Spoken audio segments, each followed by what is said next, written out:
Hey guys, what is going on? I hope you all are doing well today. Elliot here, and welcome back to The Fragrance Well. So, when you're a collector of something or you're into something very specific that, there's a lot of variety that you can enjoy with that specific topic, what's one of the main things someone's always gonna ask you? What's your favorite? I know for me personally, I'm not the type that really has favorites. I more so have phases where for this period of time, I'm really into this, and then I switch it up here and there's no rhyme or reason to it. I like variety with things. I never really hone in on too many things, and that goes with stuff outside of fragrances too. But that being said, there's obviously going to be things that take a little bit more precedence over others. That's just the way it is with most people. So we're going to do my 10 best houses within my collection. We're going to split it up into 2 videos. So we're going to do a part 1, part 2, and I'm just going to do 5 houses for each video, and I might do a part 3 where maybe I take 5 out of the 10 and rank them, call it my top 5. We'll see. That may not really be necessary, but this list is not ranked. I'm just going through them. So I got 2 criteria to why I chose the houses I chose to include in this video. One is going to be volume. If I got just a ton of fragrances from the house, obviously I like something about it, so I'm gonna include that on the video as a part of it. And the other thing is going to be if I don't have a ton of fragrances from the house, let's just say that I know there are tons that I've gotten my nose on and I would be ready and willing to add, especially if money was no object. I would just go get all of them. I'm gonna include that in the criteria as well, and obviously I enjoy the scents. That should go without saying. So here's what we're gonna do. I'm not gonna feature every fragrance I have from each house in the video. I'm just gonna pick 2 from the house, but I will tell you guys every fragrance I have from said house. All right, so let's go ahead and get it started. But before we do, as always, please remember to like the video, subscribe to the channel if you have not already, and please hit that bell icon and enable notifications so you can be notified when I upload new videos. Let's get into it.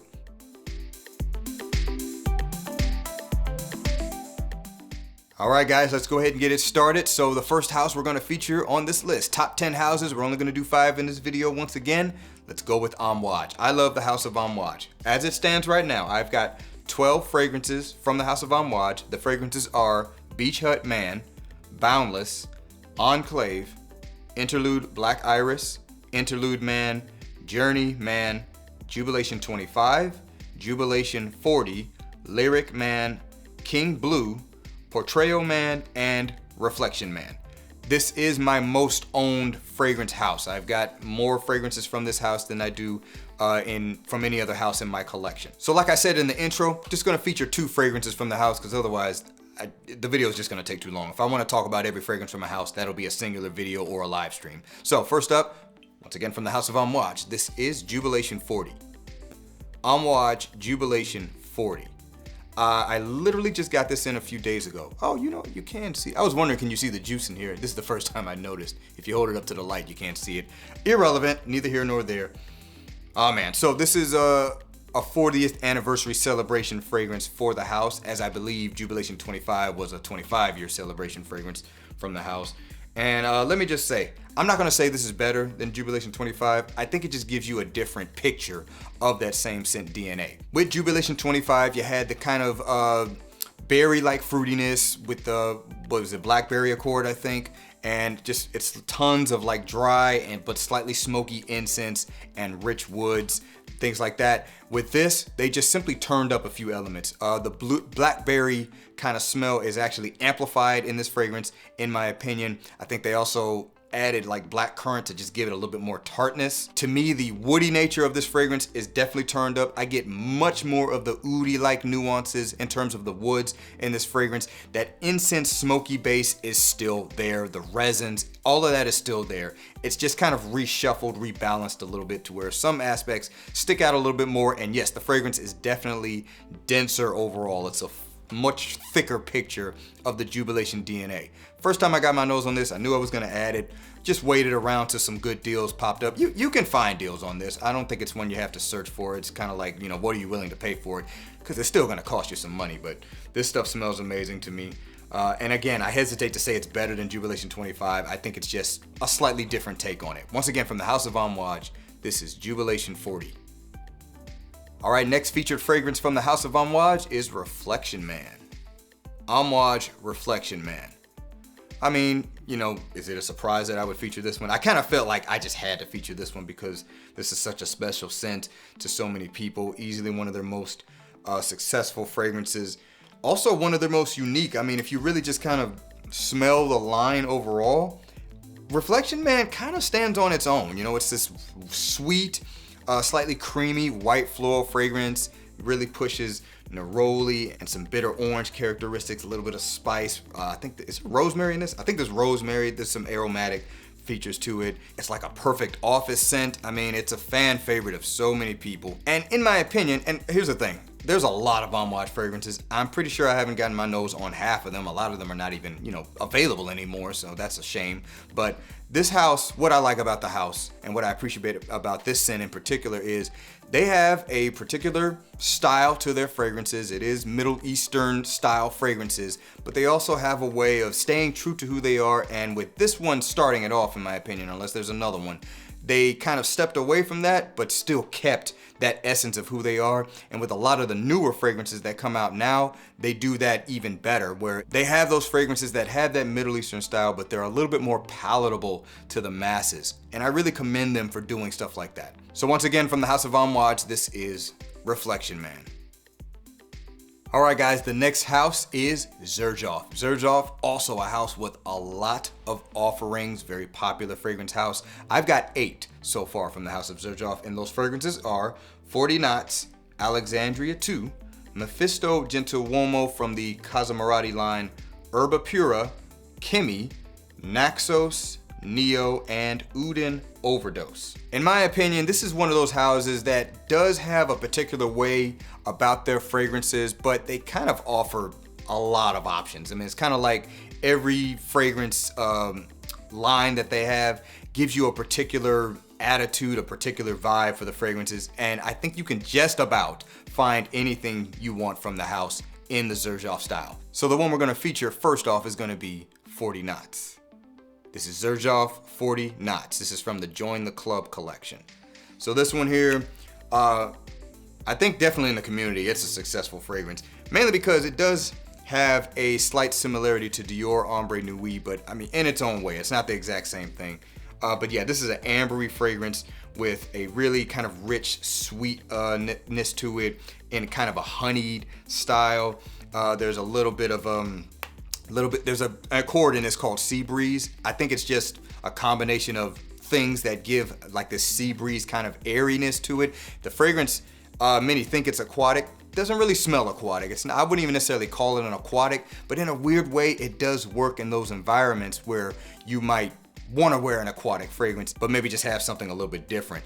In general though, I think this is a fragrance you can wear everywhere. It's very pleasing to the nose. It's a powerful scent. It'll get you through the day if you need something that, you know, lasts a little bit longer, in my opinion. I think it's a people pleaser. I say it's weird in the sense of it being marketed as an aquatic fragrance, but the fragrance in and of itself doesn't smell weird, smells amazing. And for that reason, that's kind of why I wanted to feature it as one of the ones to stand out from the House of Xerjoff. But honestly, I mean, most of the ones I have, I would easily put into the video, so to speak. So once again, from the House of Xerjoff, this is 40 Knots. All right, next one coming from the House of Xerjoff is going to be Alexandria II. Xerjoff Alexandria II. Kind of similar to Reflection Man. This is just a staple for the house, a massive success, a fan favorite within the community, and it's a favorite of mine as well. Apple, cinnamon, lavender, kind of the main top notes, if you will, that I get from this scent. And then it's ambery and woody at the base. There's a couple of varieties of oud in here that give some of those oud-like nuances. If you're familiar, you get the woodiness, you get the rich earthiness from it. Also a little bit of that kind of plant-like resinous nature you can get from some styles of oud. And I don't really get like the, you know, more fecal or barnyard varieties of oud out of this. But yeah, this is a classic fragrance from the house. So well done, in my opinion. Masterpiece and 10 out of 10 fragrance. I just love the way this stuff smells. It's one of those fragrances where when I smell it or when I wear it, I'm just happy. I mean, it uplifts me. I just think it's a perfect blend that really uplifts my mood, even though I wouldn't say this is an uplifting style fragrance, but I just love the stuff. Once again, from the House of Xerjoff, this is Alexandria II. All right, moving on. The next house we're gonna feature is going to be the House of Arabian Oud, an amazing Middle Eastern house. I'm not gonna necessarily say it's the best, but it is one where, you know, they have a lot of offerings, and it's kind of like, you know, they have some amazing top quality scents, and then they've also got some that, you know, you just kind of say like, this could honestly be a rack store fragrance. But they spanned the spectrum, if you will, in terms of types of fragrances, and the ones that are really good, I love them. So I have got, let's see, 7 Arabian Oud fragrances at this time. Those 7 are gonna be Arabian Night, Blue Oud, Madawi Gold Edition, Majestic, Woody Intense, Risala, and the Rare Oud. So for this video, we're gonna feature first up, Madawi Gold.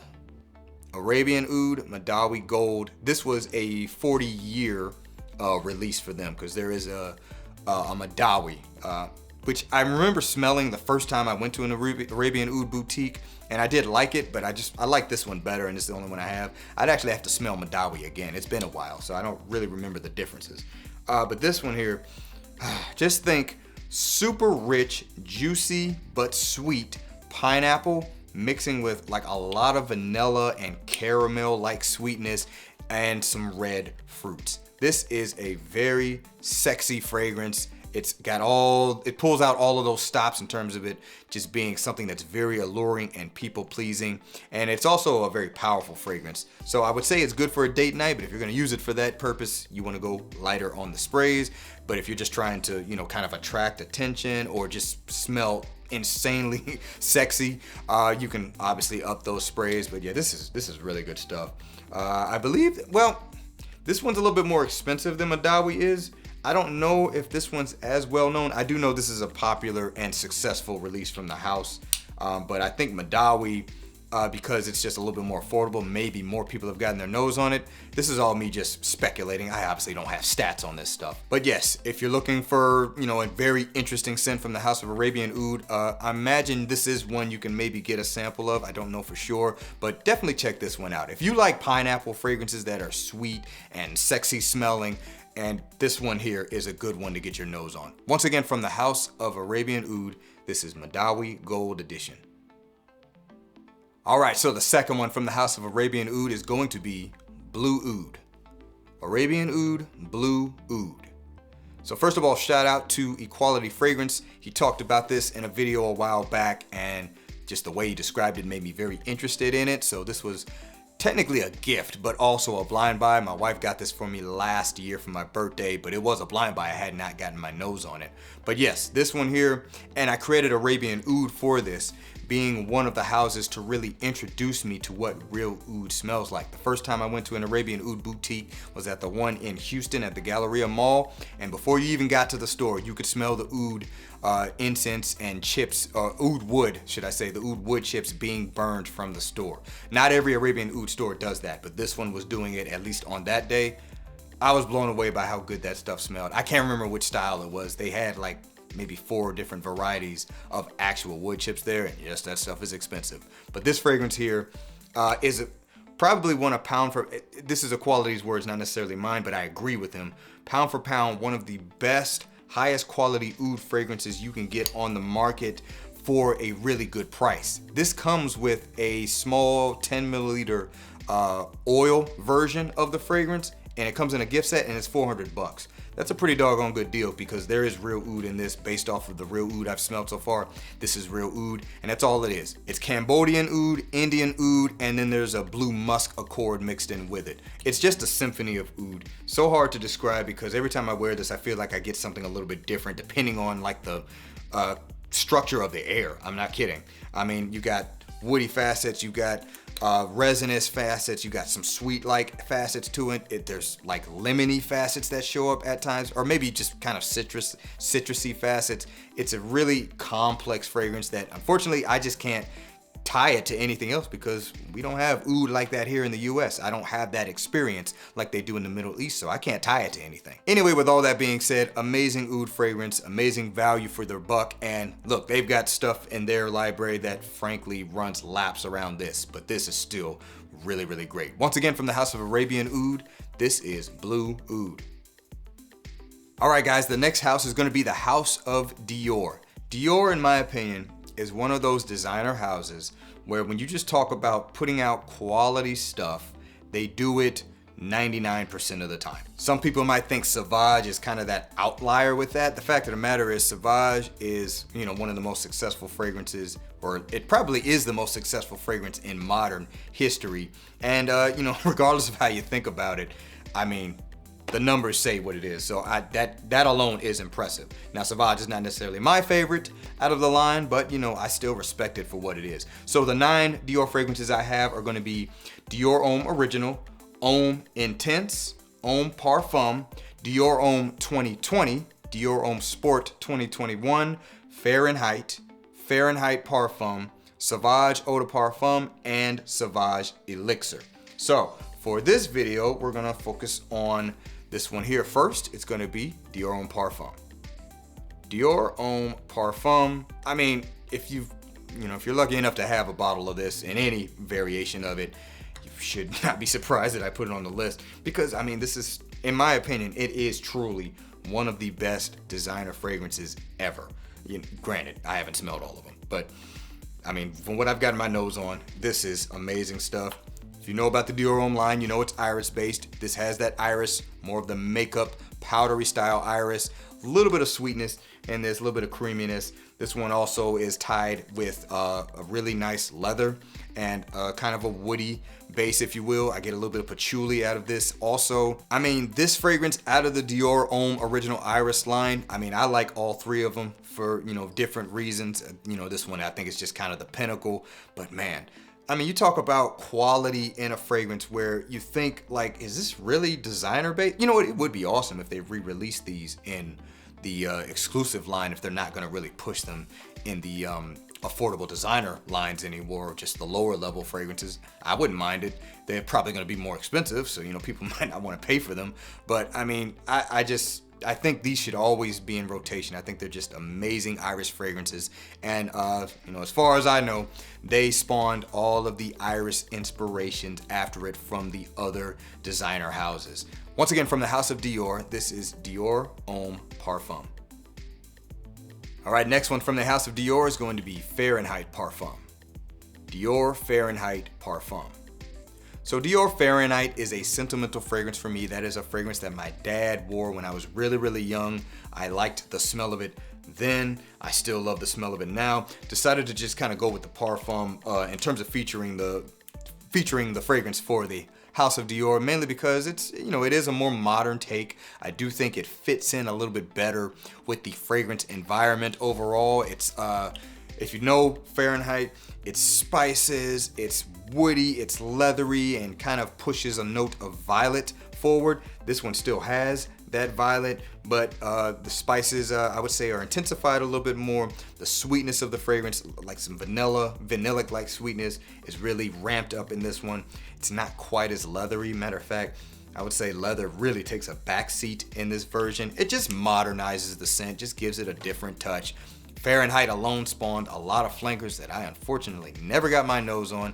If I run into somebody who's got, a collection and they happen to have all of those Fahrenheit flankers, I'm gonna tell them, like, hey, that's one of the first things I need to smell, because I haven't smelled anything past the original. But in my opinion, the Fahrenheit line in general is another testament to the kind of quality fragrances that Dior puts out. And also with the 9 I have, there's quite a few I still would like to add. Some of those Eau Sauvages I wanna get. There's a couple in the, is it the Privé line, whatever the more exclusive fragrance line is, there's a couple I want to add from there as well. Once again, from the House of Dior, this is Fahrenheit Parfum. All right, guys, let's move on to the last fragrance house for this video, and that is going to be the House of Hermes. This is another fragrance house, in my opinion, that just refuses to compromise on the quality and the identity of the fragrances they put out, regardless of what the fragrance landscape is today, and they are a designer, and that's their competition. But I think they hold strong to who they are, and it works for them. So first one we're gonna feature is going to be, oh, sorry guys, I'm going out of order here. I've only got 4 from the House of Hermes right now, but there are plenty I really just need to add. There's really no excuse why I don't have them. But what I have right now is H24 Eau de Parfum, Terre de Hermes Parfum, and Terre de Hermes Eau Givre. So for the video, we're gonna focus on Terre d'Hermes Parfum. Terre d'Hermes Parfum. Honestly, I could have put any of the Terre d'Hermes I have on the list. I just chose to kind of go with this one because it is a little bit more rounded version of the Terre d'Hermes DNA.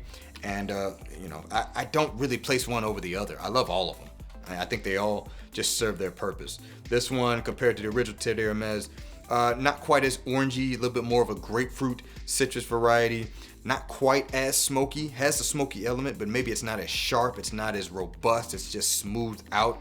I'd say the benzoin, that warm, dusty feeling you get from benzoin is ramped up in this one, and it just smells so good. I love this scent DNA. Just really this fragrance line alone makes me have so much respect for the House of Hermes, and they've got so much great stuff. Matter of fact, if I'm being honest, the Terre d'Hermes line, that would be a line I actually wouldn't mind having every single fragrance. I know you can still get Eau Intense Vetiver. The other one is going to be the discontinued, is it Eau Très Fraîche? Is that what it's called? Correct me if I'm wrong.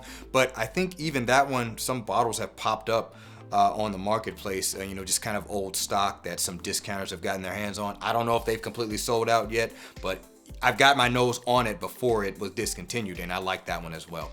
Anyway, once again, from the House of Hermes, this is Terre d'Hermes Parfum.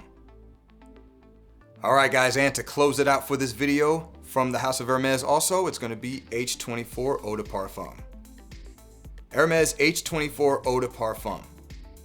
Now, to be fully honest, H24 EDT, I didn't really like. I thought it was just a little bit flat, a little bit bland, but you know, maybe I need to revisit it. But this one I smelled when it came out at a store, and I liked this one immediately. I immediately thought it was a gross improvement. So it's got a little bit of a metallic green characteristic to it, has this kind of yellow floral, kind of banana-like feel. It doesn't smell like banana, but a lot of times I think yellow florals have that kind of characteristic to them depending on what it is.